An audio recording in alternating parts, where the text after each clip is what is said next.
اعوذ باللہ السمیع العلیم من الشیطان الرجیم بسم اللہ الرحمن الرحیم یا ایہا الذین آمنوا علیکم الصیام کما کتب علی الذین من قبلکم لعلکم تتقون صدق اللہ مولانا العظیم وصدق رسولہ النبی الکریم الامین۔ یہی ہے آرزو تعلیم میں قرآن عام ہو جائے، یہی ہے آرزو کہ تعلیم میں قرآن عام ہو جائے، کہ ہر پرچم سے اونچا پرچم اسلام ہو جائے، کہ ہر پرچم سے اونچا پرچم اسلام ہو جائے۔ انتہائی قابل قدر محترم و محتشم دوستو، ساتھیو، صاحبو، اللہ رب العزت جل شانہ کے فضل و کرم سے رمضان المبارک کی آمد ہے۔ یہ انتہائی قدر والا مہینہ ہے، بخشش والا، رحمت والا، نجات والا اور اللہ کو راضی کرنے والا مہینہ ہے۔ حضور سرور کائنات فخر موجودات صلی اللہ تعالی علیہ وسلم کا ارشاد گرامی قدر ہے کہ حضور فرماتے ہیں کہ الصوم لی وانا اجزی بہی۔ یہ قدسی شریف کی حدیث پاک ہے کہ اللہ تعالیٰ ارشاد فرماتے ہیں کہ محبوب جو روزہ رکھتا ہے نا، براہ راست اس کا اجر اس کو میں خود دینے والا ہوں۔ اور اسی حدیث پاک کو بعض علماء نے انا اجزا بہی کر کے پڑھا ہے، جس کا معنی یہ بنتا ہے کہ روزے دار کی اور کوئی جزا نہیں، اس کی جزا میری ہی ذات ہے۔ تو روزہ ایک عظیم عبادت ہے، لیکن اس کو عظیم تر بنانے کے لیے کچھ چیزوں کی ضرورت ہے۔ وہ یہ ہے کہ روزہ رکھنے کے بعد انسان مسلمان اپنے کو حضور سرور کائنات صلی اللہ علیہ وسلم کا محب اور سچا اور سچا امتی سمجھے، اور روزہ رکھ کر کسی کی چگلی نہ کرے، کسی کا برا نہ سوچے۔ دماغ کا روزہ یہ ہے کہ بری سوچ نہ دماغ میں آئے، دل کا روزہ یہ ہے کہ برا خیال تک نہ آئے، زبان کا روزہ یہ ہے کہ زبان سے فحش گفتگو نہ کرے، اور کانوں کا روزہ یہ ہے کہ کانوں سے چگلی اور کسی کی بدگوئی سننے سے احتراز کرے۔ جب یہ سارے تقاضے روزے کے پورے ہو جائیں گے تو یقیناً پھر اللہ تعالیٰ خود ہی اس کی جزا بن جائے گا۔ الحمدللہ علی ذالک۔ حضرت سیدنا ابو طفیل رضی اللہ تعالیٰ عنہ، آپ کا جب وقت وصال قریب آیا نا تو آپ رونے لگے۔ گھر والوں نے حال پوچھا کہ حضرت کو تکلیف زیادہ محسوس ہوتی ہے، تو آپ نے ارشاد فرمایا کہ تکلیف کا کوئی احساس نہیں ہے اور نہ ہی ہے۔ میں اس بات کو یاد کرتا ہوں کہ جب بدر کے میدان میں ہم تھے تو روزے کی حالت میں تھے، اوپر سے پھر گرمی کی تمازت بھی اپنے زور پر تھی، تو اس وقت ہونٹ ہمارے سوکھے ہوئے تھے، ہمارے حلق خشک تھے، زبانیں کانٹا بنی ہوئی تھیں، لیکن اللہ کی رضا کی خاطر حضور سرور کائنات صلی اللہ علیہ وسلم کو راضی کرنے کے لیے دین کی طرف سے ہم کافروں سے جب لڑتے تھے تو روزے کی حالت میں بھی اتنا مزہ آیا تھا کہ میں یہ چاہت ہی میری رہی کہ کبھی ایسی حالت پھر روزے کی صورت میں ملے تو وہ لطف اور وہ چاشنی جو ہے وہ ہمیں پھر ایک بار زندگی میں نصیب ہو۔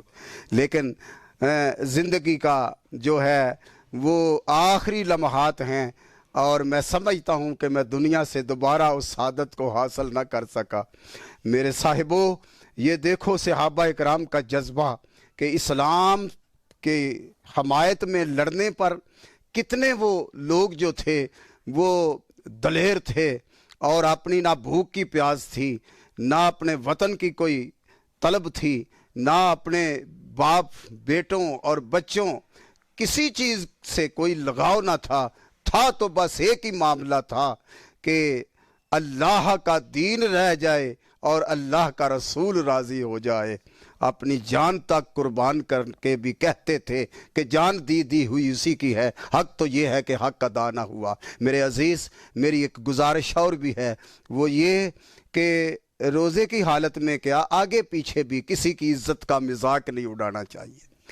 ہو سکتا ہے کہ اللہ تعالیٰ بڑا غیور ہے کہ وہ اتنا ناپسند ہو اس کو، جیسے حضرت بلال رضی اللہ تعالیٰ عنہ کو حضرت ابو ذر غفاری غالباً آپ نے کہہ دیا، زبان سے یہ بات پھسل گئی کہ او کالی ماں کے کالے بیٹے، تو حضرت بلال کو اس بات سے بڑا دکھ ہوا اور وہ روتے ہوئے جب گھر چلے گئے تو کسی نے حضور کو بتایا کہ یا رسول اللہ آج بلال بڑے افسردہ ہیں۔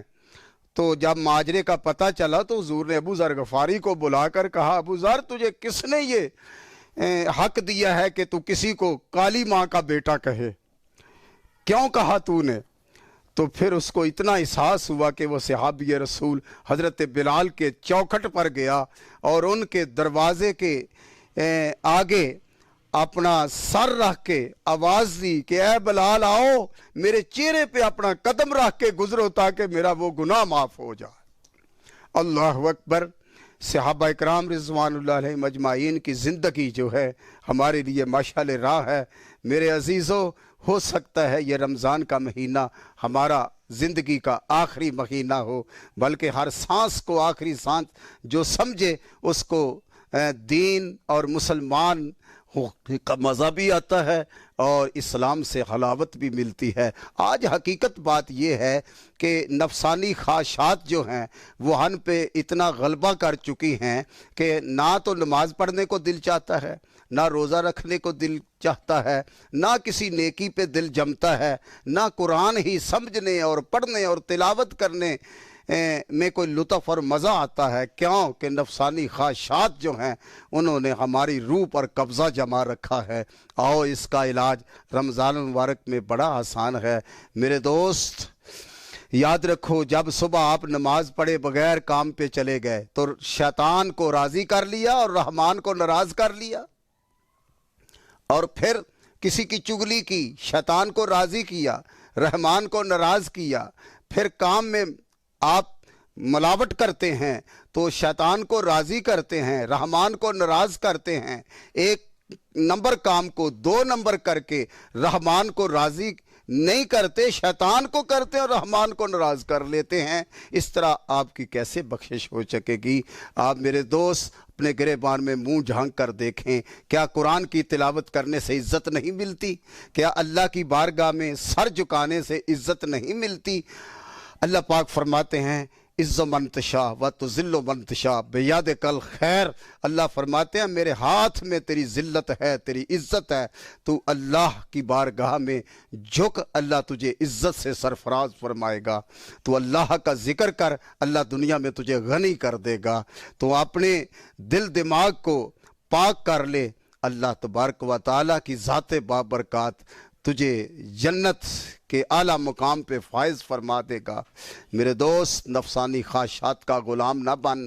یہ دیکھ کے آج سارا دن جو میں نے کام کیے ہیں اس میں رب بھی راضی ہے کہ نہیں راضی؟ نہیں راضی تو سونے سے پہلے اپنے رب سے معافی مانگ لے اور اپنا کل بہتر ہونے کے لیے اللہ سے مدد مانگ لے۔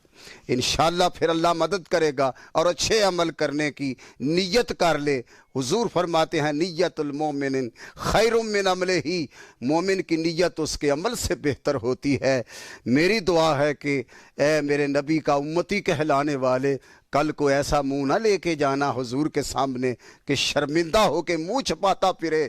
کم از کم حضور کی محبت کا اگر دعویٰ ہے تو پھر اس دعوے کا جو ہے نا ثبوت وہ حضور کی سنت پر عمل کرنا ہے، حضور کی اطاعت کرنا ہے۔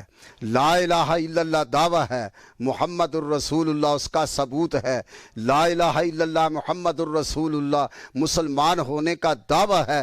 آتی اللہ و آتی الرسول اس کا جو ہے وہ ہے عمل ہے، یہ اس کا ثبوت ہوگا۔ بغیر ثبوت کے دعویٰ ناقابل قبول ہوتا ہے۔